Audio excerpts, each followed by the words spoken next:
안녕하세요. 책 읽어주는 꿀잠 DJ입니다. 월요일입니다. 오늘 연휴여서 업로드 안 되면 어떡하지 생각하신 분들 계실까요? 네, 오늘도 제인 에어 이어서 읽어드리도록 하겠습니다. 지난 시간에는 세인트 존에게 청혼을 받았지만 그 청혼을 거절하고 내가 누이 동생의 자격으로는 갈 수 있지만 당신의 신부가 되어서 결혼을 해서 그렇게 갈 수는 없을 것 같다 라고 말을 하는 제인이에요. 그리고 그 거절의 이야기를 듣고 정말 세인트 존이 너무나 티나게 두 다른 동생에게는 정말 따뜻하고 상냥하고 밝게 대하면서 이 제인 에어에게는 굉장히 소원하게 제인 에어가 정말 고통스러워하고 또 세인트 존과 같이 공부할 때 눈물을 뚝뚝 흘리더라도 금속으로 만들어진 사람처럼 아무런 반응을 보이지 않는 정말 그 두 동생에게와는 너무나 대조적으로 제인 에어를 무시하고 멀리하는 모습을 보이는 세인트 존의 굉장히 냉담하고 조금은 못된 모습을 보여주는 그런 챕터 읽어드렸습니다.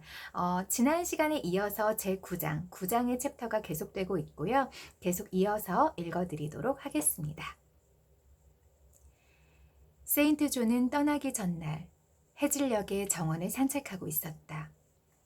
나는 그 모습을 바라보다가 문득 이 사람이 지금은 소원해져 있지만 내 목숨을 구해주었고 가까운 친척이라는 사실이 떠올랐다. 그러자 마지막으로 우정을 되찾으러 나서고 싶어졌다. 나는 작은 대문에 기대 서 있는 세인트 존에게 다가갔다. 나는 대뜸 솔직하게 말했다. 당신이 아직도 저한테 화가 나 있어서 괴로워요. 다시 친구가 돼요. 나는 친구라고 생각하는데요. 태연한 대답이었다. 세인트 존은 여전히 달이 떠오르는 광경만 바라보고 있었다. 아니에요. 예전처럼 친하지가 않아요. 당신도 알잖아요. 친하지 않다고요? 그건 틀린 말입니다. 나는 당신이 불행하지 않고 언제나 좋은 일만 있었으면 해요. 그 말을 믿어요. 당신은 남한테 불행을 빌 수가 없는 사람이니까요. 하지만 저는 친척이니까 태어나서 처음 보는 사람한테도 베푸는 박애정신 같은 거 말고 좀 더 애정을 기울여 주셨으면 좋겠어요. 세인트 존이 말했다. 당연하죠. 당신의 바람은 당연해요. 그리고 나는 당신을 전혀 모르는 사람으로 보고 있지 않습니다. 나는 이처럼 냉정하고 침착한 말에 무척이나 속상하고 당황스러웠다. 만약 내 자존심이나 분노가 시키는 대로 했다면 나는 당장 그 자리를 떠났을 것이다. 하지만 내 안에는 이보다 더 강력한 감정이 작용하고 있었다. 나는 이 사촌 오빠의 재능과 도덕적 원칙을 마음 깊이 존경했다. 그 사람의 우정이 나한테는 소중했다. 그것을 잃는다는 것은 가혹한 시련이었다. 그래서 그 우정을 되찾으려는 노력을 그렇게 금방 포기하고 싶지는 않았다. 이런 식으로 헤어져야 하나요? 이렇게 계속 다정한 말 한마디 없이 나를 남겨두고 인도로 가버리실 건가요? 세인트 존은 달에서 눈을 떼고 나를 바라보았다. 내가 인도에 갈 때 당신을 두고 간다고요? 아니, 당신은 인도에 안 갑니까? 결혼을 해야만 갈 수 있다고 했잖아요. 그럼 나와 결혼하지 않겠다는 거요? 그 결심을 꺾지 않겠다는 거요? 독자요. 이처럼 냉정한 사람들이 얼음장처럼 차갑게 물을 때 얼마나 무서운지 아는가? 그 사람들이 분노하면 어느 정도의 눈사태가 일어날 수 있는지 아는가? 기분이 나쁘면 얼어붙은 바다도 깨뜨릴 수 있다는 것을 아는가? 네, 저는 당신과 결혼하지 않을 거예요. 제 결심을 꺾지 않을 겁니다. 눈더미가 흔들리며 조금 더 미끄러져 내려왔다. 아직은 눈사태가 나지는 않았다. 세인트 존이 물었다. 다시 한번 묻는데 왜 거절하는 거지요? 예전에는 당신이 날 사랑하지 않아서라고 대답했지만 이제는 날 미워하기 때문이라고 대답하겠어요.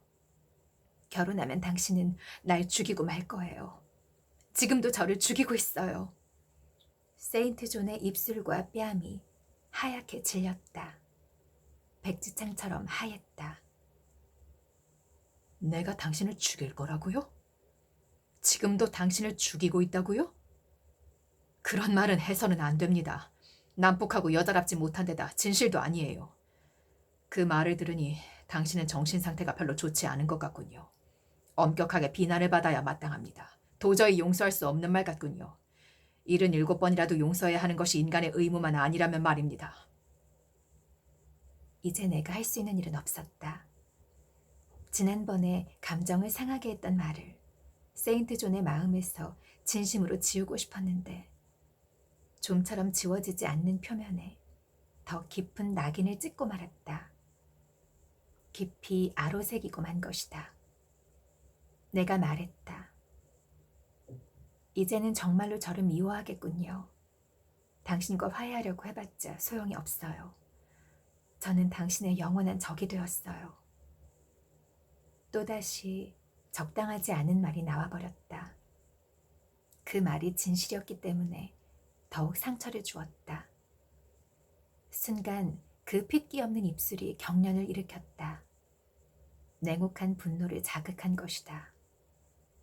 가슴이 쥐어짜는 듯이 아팠다. 나는 곧 세인트 존의 손을 잡고 말했다. 제 말을 완전 잘못 이해한 거예요. 당신을 괴롭히거나 슬프게 할 생각이 전혀 없었어요. 정말이에요. 세인트 존은 더할 수 없이 비통하게 웃음 지었다. 그리고 더없이 단호하게 손을 빼냈다. 상당히 오랜 침묵 끝에 세인트 존이 입을 열었다. 약속을 취소하고 인도에 가지 않겠다는 겁니까? 당신의 조수로 따라갈 거예요. 기나긴 침묵이 뒤따랐다. 그동안 세인트 존 안에서 인간의 자연적인 본성과 신의 감화를 받은 미덕 사이에 어떤 투쟁이 있었는지 알 수 없다. 다만 눈에서 독특한 빛이 번뜩이고 얼굴에 이상한 그림자가 스쳐 지나갔다. 마침내 세인트 존이 입을 열었다. 지난번에 당신 또래의 처녀가 나처럼 결혼하지 않은 남자와 함께 해외로 나가는 것이 얼마나 터무니없는지 증명해 주었어요. 그 정도 했으면 다시는 그 계획을 꺼내지 않을 줄 알았습니다. 하지만 계속 그 이야기를 꺼내니 참 안타깝군요. 당신이 말이요. 나는 말을 가로막았다. 구체적인 비난을 듣자 바로 용기가 생겼다. 상식을 지키세요. 당신은 터무니없이 굴고 있어요. 제가 한 말에 충격을 받은 척하고 있어요. 하지만 충격을 받지는 않았어요. 당신은 고매한 정신을 가진 사람이라 제 말뜻을 오해할 만큼 둔하지도 않고 자만심에 차있지도 않을 테니까요. 다시 한번 말하지만 부목사로서는 가더라도 아내로서는 절대로 가지 않겠어요. 세인트 존은 다시 얼굴이 낯빛으로 창백해졌으나 아까처럼 완벽하게 감정을 통제했다. 세인트 존은 힘주어서 그러나 차분하게 말했다. 아내가 아닌 여자 부목사는 나한테 맞지 않아요. 그렇다면 당신과 함께 가지 못합니다. 하지만 당신이 진심으로 그런 제안을 하는 거라면 런던에 있는 결혼한 선교사한테 이야기해 보겠어요. 아내를 도와줄 사람이 필요한 선교사한테 말이요. 당신은 재산이 있으니까 협회에 원조를 받지 않아도 되고 그렇게 하면 약속을 깨뜨리고 무리에 참가하기로 했다가 빠져나왔다는 불명예를 피할 수 있을 겁니다. 독자들도 알겠지만 나는 정식으로 약속을 하거나 무리에 들어가겠다고 한 적도 없었기 때문에 이 말은 너무나 가혹하고 지나친 횡포였다. 나는 대답했다. 이건 불명예가 아니에요. 약속을 깨뜨린 것도 아니고요. 이 경우에는 무리를 저버린 것도 아니에요. 저는 인도에 갈 의무가 없어요. 특히 낯선 사람들과 같이 간다면요. 당신과 함께라면 기꺼이 모험을 하겠어요. 당신을 숭배하고 믿고 누이로서 사랑하니까요. 하지만 언제 누구와 함께 가든지 그 기후에서는 분명 오래 살지 못할 거예요. 세인트 존은 입술을 일그러뜨리며 말했다. 아, 당신은 겁먹고 있군요. 그래요. 하느님은 생명을 내던지라고 주시진 않았어요. 당신이 바라는 대로 한다면 지금 생각하니 자살행위나 마찬가지 같아요. 게다가 영국을 떠나겠다고 확실히 결정을 내리기 전에 영국을 떠나는 것이 남아있는 것보다 쓸모있는 일인지 아닌지 확실하게 파악해야 돼요. 무슨 뜻입니까? 설명해봤자 이해가 안 될 거예요. 제가 오랫동안 궁금해하며 괴로워하던 일이 하나 있어요. 어떤 방법을 통해서든 그 궁금증을 풀기 전에는 아무데도 가지 못해요. 당신의 마음이 어디를 향하고 있고 어디에 집착하고 있는지 압니다. 당신이 품고 있는 관심은 비합법적이고 신성하지 못해요. 오래전에 없애버렸어야 해요. 그런데 이제 그 이야기를 꺼내다니 부끄러운 줄 알아야 합니다. 로체스터시를 생각하는 거지요. 사실이었다. 나는 침묵으로 인정했다. 로체스터시를 찾을 거요? 그분이 지금 어떤지 알아야 해요. 세인트 존이 말했다. 그럼 나는 당신을 위해 잊지 않고 기도하는 일만 남았군요. 하느님께 당신을 버리지 말아달라고 진심을 다해 기원하는 수밖에 없군요. 나는 당신이 선택받은 자인 줄 알았소. 하지만 하느님은 사람들처럼 보지 않지요. 하나님의 뜻대로 될 겁니다. 세인트 존은 대문을 열고 나가서 골짜기로 내려갔다. 곧 모습이 보이지 않았다. 차 한 잔 마시고 가겠습니다. 계속해서 묻는 세인트 존을 보니까 세인트 존은 제인 에어가 거절은 했지만 아휴 네가 계속 거절하겠니? 언젠가는 네가 예스하고 나랑 결혼해서 따라갈 거 나는 안다. 이런 확신을 가지고 있었던 것 같아요. 그래서 진짜 계속 거절할 작정이요? 진짜 계속해서 거절하고 나의 아내가 아니라 내 누이로 가겠다는 말이요? 계속해서 물어보죠. 좀 집요할 정도로. 이 정도면 집착 아닌가 싶을 정도로 계속해서 물어보는 것 같습니다. 그래서 아마 처음에 제인 에어가 거절을 했을 때도 그냥 물러나는 듯 보였지만 사실은 마음속으로 제인 에어가 언젠가는 항복하고 올 거라고 생각을 했던 것 같아요. 그렇죠? 이미 그런 계산이 섰기 때문에 우리 눈에서는 그냥 포기하고 돌아선 것 같았지만 실제 세인트 존의 마음 가운데에는 자신감 혹은 자만이 차 있었던 것 같아요. 네가 도망가봤자 내 손 안에 있지 이런 생각을 했던 것 같습니다. 차가 지금 아주 딱 먹을 정도로 편안하게 식어서 아주 적당한 온도입니다. 너무 맛있네요. 명절 잘 보내셨죠?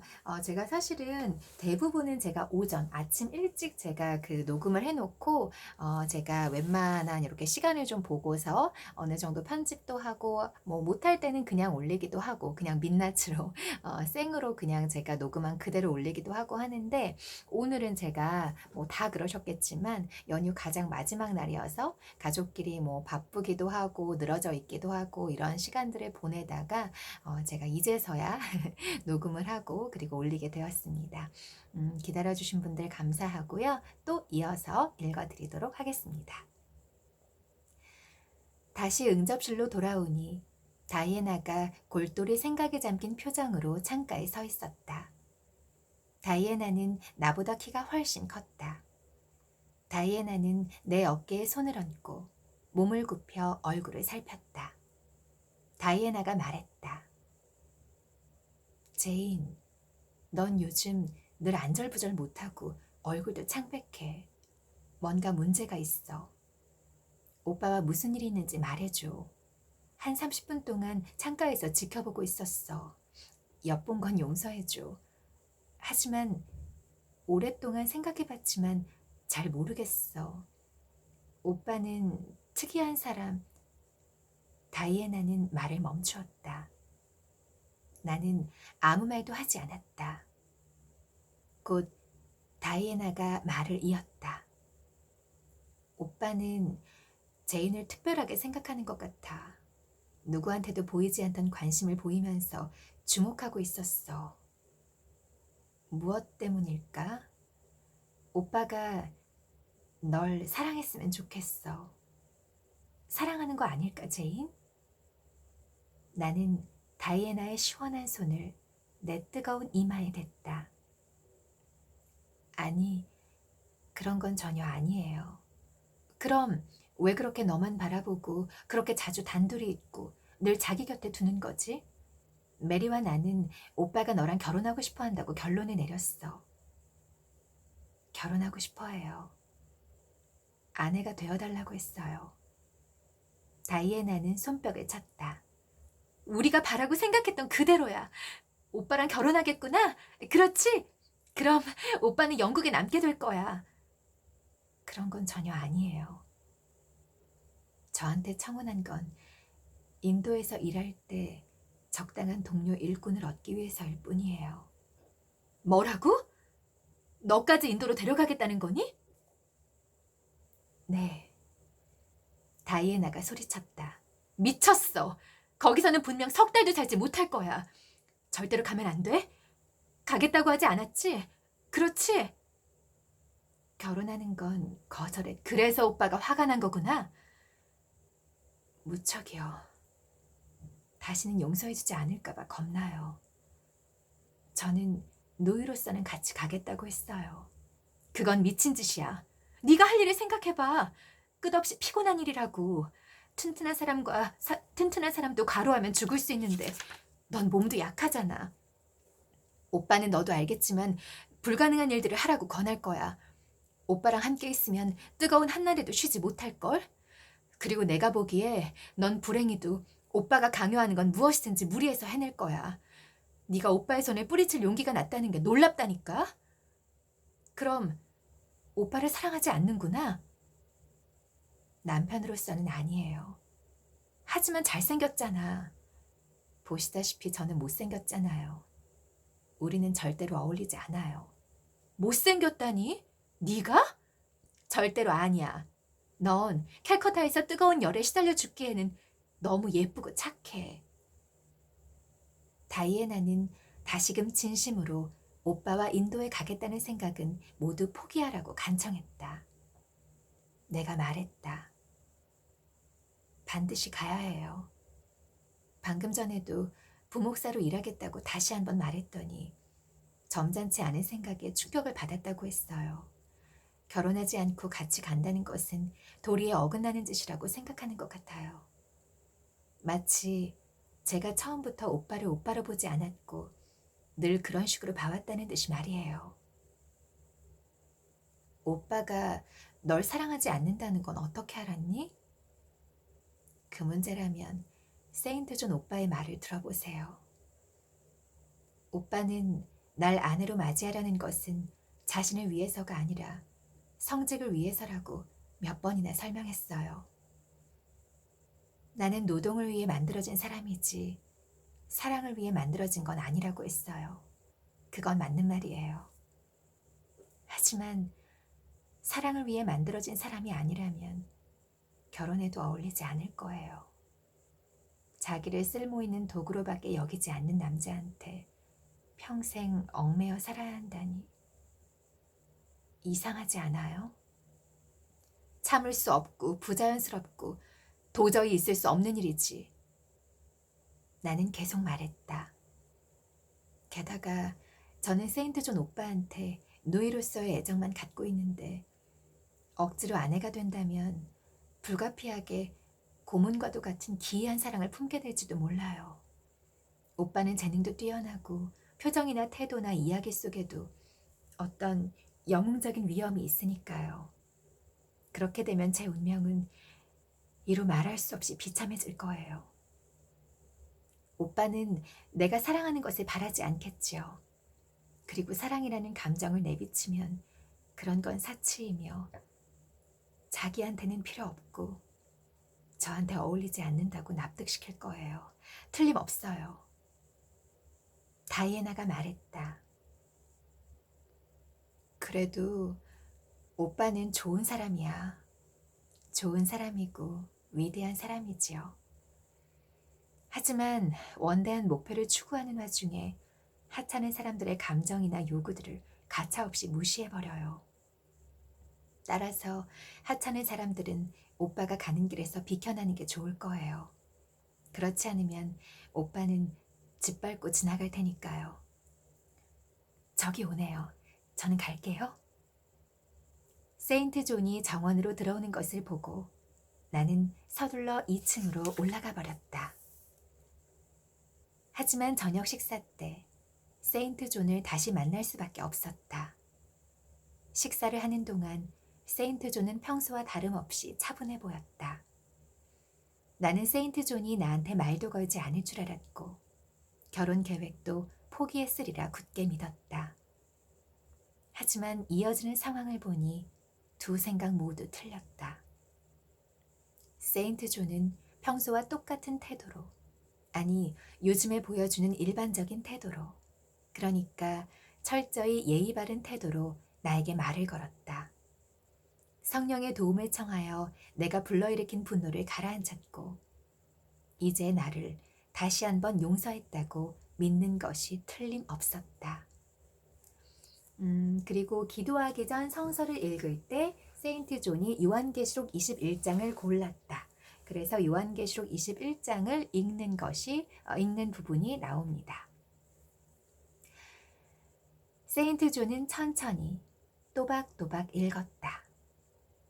승리하는 자는 이것들을 차지하게 될 것이며 나는 그의 하나님이 되고 그는 내 아들이 될 것이다. 그러나 비겁한 자와 믿음이 없는 자, 그들이 차지할 곳은 불과 유황이 타오르는 바다뿐이다. 이것이 둘째 죽음이다. 그때 나는 세인트 존이 내가 어떤 운명을 맞이하게 될 거라고 걱정하는지 알게 되었다. 성서를 소리내어 읽고 이어지는 기도에서 세인트 존의 온 힘이 집중되며 엄격한 열의가 깨어났다. 세인트 존은 마음속 깊이 진심으로 하느님께 정성껏 기도를 올리고 반드시 승리를 얻어내겠다고 결심하고 있었다.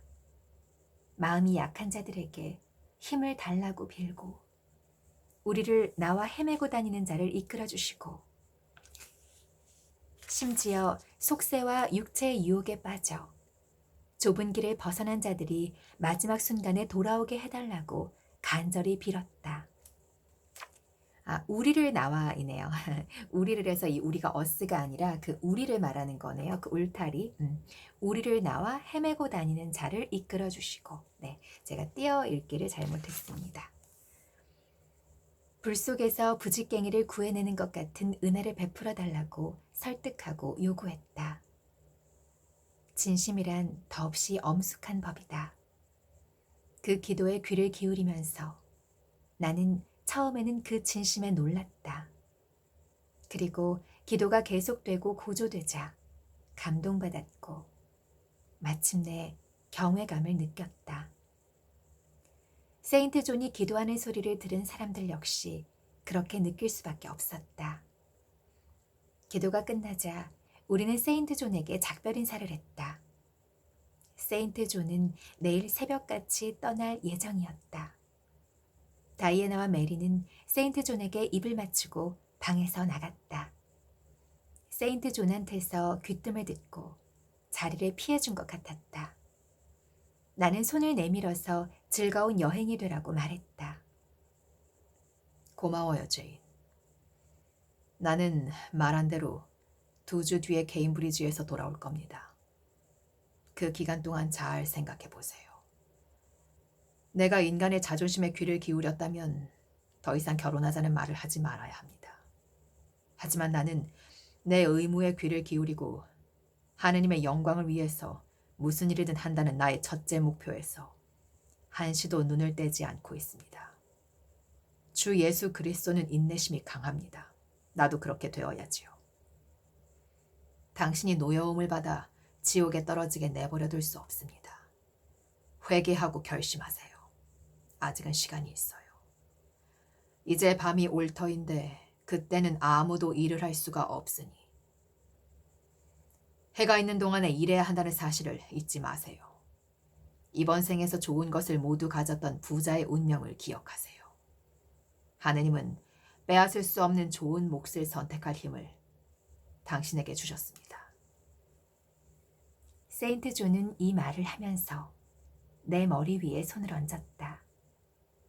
진심으로 온화하게 말했다. 세인트 존의 표정은 연인을 바라보는 남자의 표정이 아니라 방황하는 양을 부르는 목사, 아니 자신이 돌봐야 할 영혼을 지켜보는 수호천사의 표정이었다. 감정을 가졌든 그렇지 않든, 광신자이든 큰 뜻을 품은 사람이든 폭군이든 아니든 간에 재능 있는 사람은 진실하기만 한다면 숭고해지는 순간들이 있다. 그럴 때 그 사람들은 정복하고 통치한다. 나는 세인트 존한테서 존경심을 느꼈다. 존경심이 너무나 강해서 내가 그토록 오랫동안 피해왔던 지점을 찔렸다. 나는 세인트 존과 싸우는 것을 그만하고 싶었다. 세인트 존의 의지라는 경류에 휩쓸려 그의 존재라는 심연으로 들어가 내 존재를 잃어버리고 싶은 유혹에 빠졌다. 다른 사람에게 다른 방식으로 그러긴 했지만 예전과 아주 비슷할 정도로 세인트 존에게 강하게 포위당했다. 두 번 다 내가 어리석었다. 예전에 항복을 했다면 도의적 원칙에 어긋나는 일이었을 것이다. 그때 항복했다면 잘못된 판단이었을 것이다. 이제 와서 시간이라는 조용한 매개를 통해 그때의 위기를 돌이켜보면 그런 생각이 든다. 하지만 그 당시에는 어리석은 짓인 줄 몰랐다. 근데 굉장히 소설이어서 그런지 이게 어쨌든 예술 작품이잖아요. 그래서 글을 좀 어렵게 쓴 것 같아요. 이제 와서 시간이라는 조용한 매개를 통해 그때의 위기를 돌이켜보면 그런 생각이 든다. 굳이 시간이라는 조용한 매개를 통해 라는 말을 하지 않고 그냥 이제 와서 생각해 보니 시간이 지나고 보니까 이렇게 쓰면 되는데 시간이라는 조용한 매개를 통해 그때의 위기를 돌이켜 보면 이렇게 굉장히 길고 뭔가 굉장히 어려운 말인 듯하게 좀 뭐랄까 너무 예술적으로 그렇게 좀 쓴 것 같다는 생각이 드네요. 원문이 어떻게 되어 있었는데 이렇게 번역을 하셨는지는 모르겠지만 그리고 여기에서 다른 사람에게 다른 방식으로 그러긴 했지만 예전과 아주 비슷할 정도로 세인트 존에게 강하게 포위당했다. 네. 다른 사람에게 다른 방식으로가 어떤 사람에게 어떤 방식이었는지는 아시겠지요? 세인트 존이 아니라 그 전에 제인 에어가 너무나 사랑했던 로체스터 씨에게 그때는 정말 그 남자와 여자 간에 나타나는 그 사랑이라는 감정을 사랑이라는 감정으로 사랑이라는 방식으로 그렇게 강하게 포위를 당했었는데 지금은 다른 사람 그러니까 세인트 존에게 다른 방식으로 이것은 뭔가 위험과 그리고 위험을 감지한 그런 느낌이겠죠. 이것은 사랑도 아니고 그리고 남녀 간에 느끼는 그런 끌림도 아닌 그렇게 해야만 할 것 같은 의무감과 존경심 그리고 정복당한 느낌 그리고 그렇게 하지 않으면 안 될 것 같은 그런 어떤 무서움, 위험도 있었던 것 같아요. 좀 정말 말 그대로 포위당하고 잠식당한 거죠. 그래서 여기에서 다른 사람에게 다른 방식으로 그러긴 했지만 예전과 비슷할 정도로 세인트 존에게 강하게 포위당했다라는 문장을 보니까 계속해서 지금 거부하고 거절하고 있기는 하지만 굉장히 열심히 강하게 저항을 하고 있기는 하지만 우리 제이네요. 어떤 결정을 내릴지 이 문장에서 조금 우리가 감이 잡히는 것 같습니다.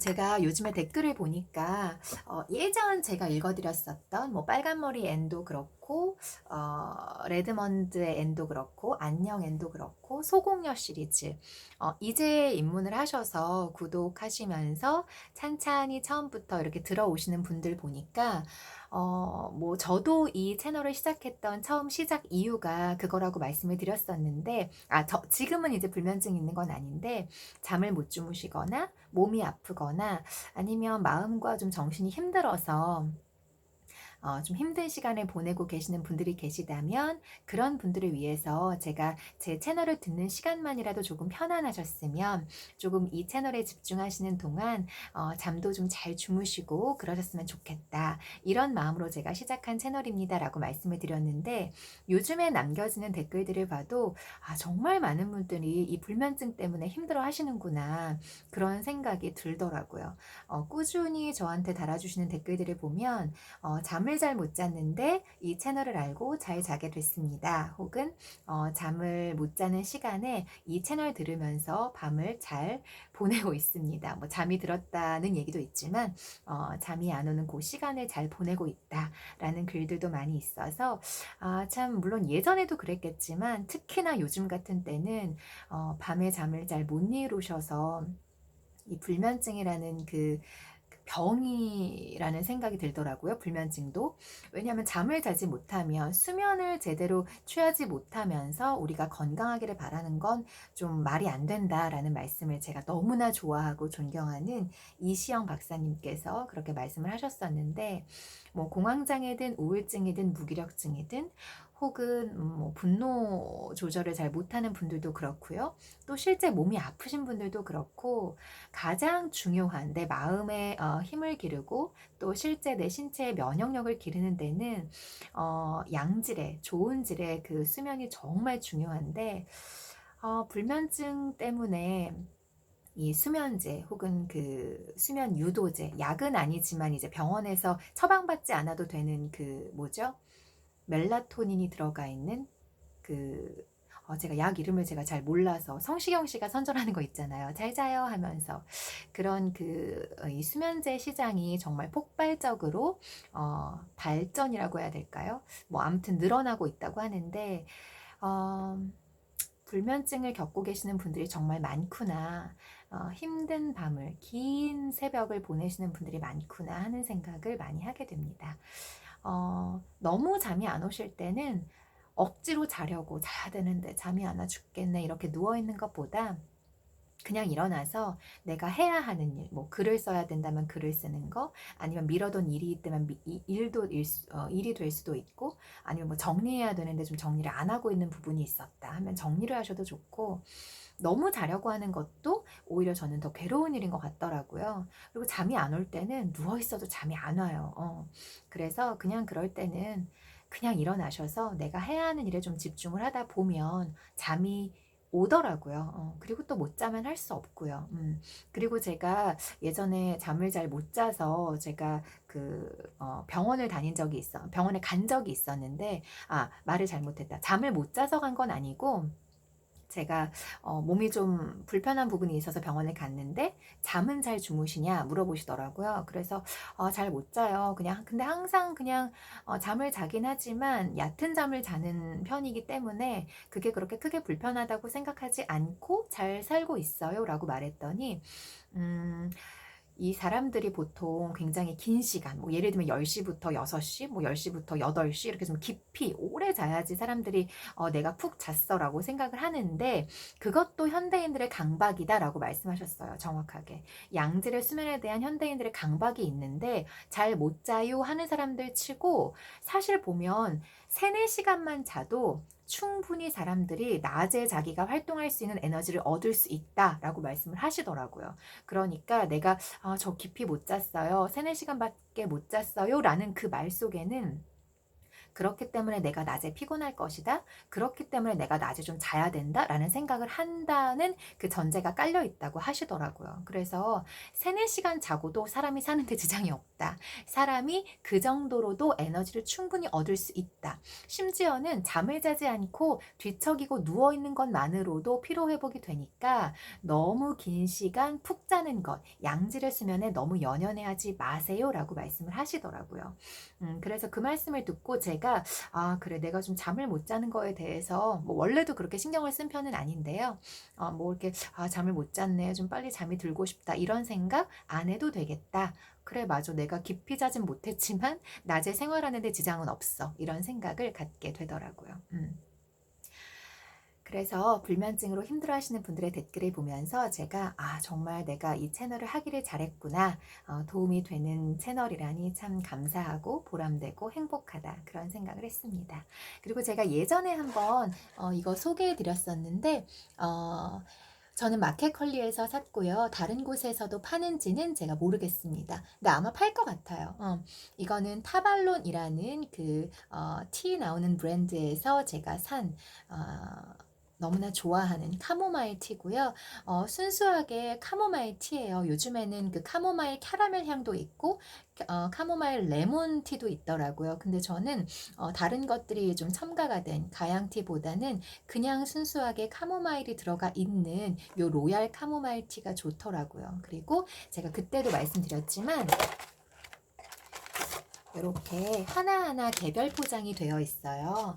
뭐 다 아시겠지만 티 같은 경우에는 향이 날아가고 또 이 안에 있는 그 열매들이 너무 심하게 건조가 되면 안 되기 때문에 이렇게 저는 좀 비싸긴 하지만 저렴하진 않지만 개별 포장되어 있는 티를 좀 선호하는 편입니다. 그래서 카모마일도 그렇고 뭐 다른 티도 마찬가지지만 조금 저렴한 그런 티들도 있긴 있어요. 말해도 되나? 뭐 립톤 것도 있고 또 뭐 있죠? 얼마 전에 좀 성분이 좋지 않다고 나왔던 거 있었는데 거기서 무슨 중금속이 발견이 됐다고. 흔하게 우리가 그 마트나 아니면 여기저기 쇼핑몰에서 살 수 있는 거 뭐죠? 제가 갑자기 기억이 안 나네요. 트윙글? 트와일라이트? 뭐죠? 이런 이름인데 T로 시작하는데 와 제가 정말 갑자기 기억이 안 나네요. 어쨌든 그렇게 좀 저렴한 브랜드도 있지만 조금 그래도 내가 내 수면을 위해서 좀 좋은 수면에 도움이 되는 카모마일 티를 마시고 싶다 하시는 분들은 요거 제가 추천드립니다. 네. 캡처했다가 마켓컬리에서 주문해서 드셔보시기 바래요. 이거 어떻게 생겼는지는 제가 그때 티백 보여드렸죠. 이렇게 삼각형 모양의 피라미드 모양의 그 티백 제가 보여드렸을 거예요. 저도 이제 좀 있으면 자는 시간이어서 오늘은 이렇게 수색도 너무나 예쁜 카모마일 티를 꺼내봤습니다.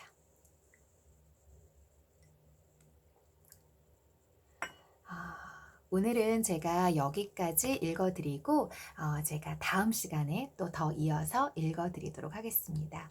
제인 에어가 지금 제 옆에 있다면 제가 제인 에어에게 정말 좋은 언니처럼 결혼하지 말라고 인도 가지 말라고 끝까지 너의 신념을 지키라고 말하고 싶습니다. 그리고 얼른 로체스터시 어디 있는지 찾아보자 라고 말할 것 같아요. 오늘은 여기까지 읽어드리도록 하겠습니다. 들어주셔서 감사합니다.